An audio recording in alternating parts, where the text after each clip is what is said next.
Hello everyone and welcome to Live Bird TV.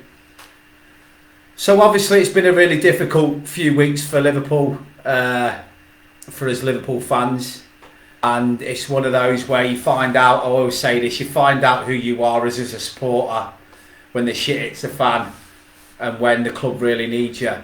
I'm really proud of our supporters, that they haven't, the true supporters, the supporters that, don't think that changing ownership every time we have a bad run of form is the answer, haven't decided to protest against Everton on Monday. They're not doing what Everton are doing at the moment, wanting the board out. They're not doing what Manchester United do when they lose games, which is want the board out.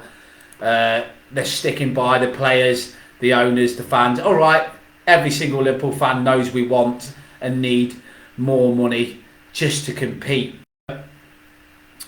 I actually think that FSG probably should be sat now, with the news that we've had on over the last few days, should be sat on at least 2 or 3 league titles, should be sat on at least another League Cup, another FA Cup, whatever, because let's not beat around the bush. The reason why FSG are being chased out is because of Man City's spending, which has been illegal since 2009. So you can see what they're actually having to compete with. They're competing not on an even playing field. That makes our success even more amazing, considering the fact that we basically have done it the right way. So yeah, I'm really proud of the club, the club's fans that are at the core of the city, the core of the city. Sorry, that they have decided to not protest and to get behind the lads against Everton. I'm going to be doing a preview for Everton after this video. So this is just a bit of news on the more positive front, and that's that we have, all right, hello Sam, hello Stephen, that we have players returning now that are going to be key, which is obviously Diego Jota and Virgil van Dijk. But I just want to speak a little bit about Arthur Melo, because I do think that we need this boy to turn up now. We really, really need this boy to turn up. I actually watched the highlights the other day of the 4-0 win we had against Barcelona, and he was in that 11. He was in that 11 that played for Barcelona alongside Lionel Messi, alongside Coutinho. Hi Sue. So what I'm saying to you is there's a real player in here, right, that Barcelona used to play every week, that Messi once said he was one of the best players that he's ever played with, and that Juventus paid 17, I think it was either Barcelona or Juventus paid £17 million for him. He's signed for us, he's got injured immediately, but we haven't actually seen, we haven't actually seen his ability. You do not play for Barcelona and Juventus if you are a mug. So I just want to read out this major step towards his recovery piece that I found earlier. So Arthur, in major step towards Liverpool return 4 months after thigh surgery. Having made just one appearance for Liverpool before sustaining a serious thigh injury, Arthur is now on the comeback trail and has reported to have returned to training on Wednesday. Now I just want to go on to a little bit of a thing here, that FSG get a lot of stick for not signing midfielders, but nobody ever mentions Arthur. Now the reason why I want to mention Arthur is, yesterday Sabitzer played an outstanding game for Manchester United, and he is exactly what Arthur is. He was brought in on loan to cover injuries in central midfield. He's hit the ground running, right? Liverpool haven't had that luck where Arthur came in and hit the ground running, but now is the time. The positive thing we've got is the fact that his 4-month injury came in a spell where the month was due. We had a month for the World Cup, so he's got 18 games left.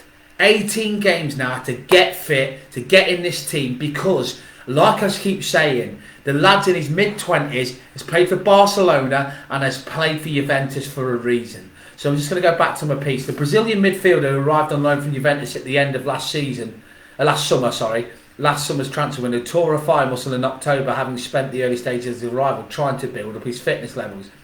It was then decided that he would undergo surgery, with reports claiming he would be sidelined for 3 to 4 months at the time. And with several of Liverpool's other injured players now nearing a comeback, Arthur is also believed to be approaching full fitness. with the Daily Mail's Simon Jones claiming that the 26-year-old returned to training on Wednesday. So he's back in training. It is reported that Arthur took part in the session with Liverpool's fringe players on Sunday, the day after the 3-0 defeat to Wolves. The players were granted 2 days off on Monday and Tuesday, but Arthur was again involved in training when the players reconvened on Kirby on Wednesday. So Arthur joined training on the Sunday with the fringe players and then joined the first team on training on Wednesday. The piece states that Arthur is hoping to be involved in Monday's Merseyside derby against Everton at Anfield, but even if he's deemed fit, it would seem unlikely that he'd make the squad ahead of the likes of Bajcetic, Keita, Thiago, Fabinho and Henderson. I would actually say get Melo in now, ahead of Naby Keita, because Naby Keita is no good for us, and Naby Keita is not signing a new contract, and Naby Keita is leaving Liverpool. Why is the point, and what is the point in persisting with a player that is not going to be here in a few weeks' time? Arthur Melo, let's get it straight here, if he hits the ground running now and can play a big part in getting us into the top four, which isn't over by the way. Manchester United dropped 2 points yesterday against Leeds. Chelsea dropped 2 points against Fulham. Manchester City got beat. You know, a lot of the teams this weekend, which has made it more annoying, we lost to Wolves, have dropped points. So Liverpool are now got Jota back. They've got Virgil van Dijk back, Melo back. Next week we'll have Firmino back. Luis Diaz a week after that. There is a real big chance here now with Liverpool that we can turn our season round. So it said last week it was confirmed that Arthur had not been included in Liverpool's squad for the Champions League knockout stages, and with the Reds out of both domestic cups and Brazilian internationals, likely to struggle for any significant game time between now and the end of the season. Nevertheless, Jurgen Klopp will be pleased to have another player available for selection, with Jota, Van Dijk and Firmino also said to be close to a return. Last Friday, Klopp revealed the news that he had hoped Jota would be able to return for full-week training this week, having joined him with parts of the team's sessions prior to the defeat to Wolves. And on Wednesday, the Echo's Ian Doyle reported that as planned, Jota did take part in training that day. He added that Ben Doak, now I was getting worried about him. I thought that Klopp obviously didn't believe in him and not even put him in the squad for the last 3 weeks. He's actually been injured. It says here that Ben Doak, who had been absent from the first team squad with a minor injury recently, will also return to training by the end of this week, which is more or less today and tomorrow. Klopp is likely to provide a further injury update in the pre-Everton press conference that you can see tomorrow at 1 PM. I will post that on this group.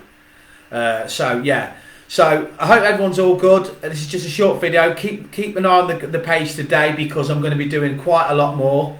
I've bought some new equipment. I've got a new studio light here. It's not great at the moment. I'm trying to work out the best place for it. Also got wireless keyboards, not wireless headset, but yeah, I'm really enjoying getting back in my videos, and now I've got more time on my hands with the Sunday off. So my videos are always going to be on a day off in the week, but always on Sundays and Saturday nights because that's when I've got the time to do it. So I will be doing my previews for Everton. I will be doing my post-match for Everton. And all I'll keep saying is this. FSG are not daft. Liverpool fans that are clued up, like Jamie Carragher, are not daft, right?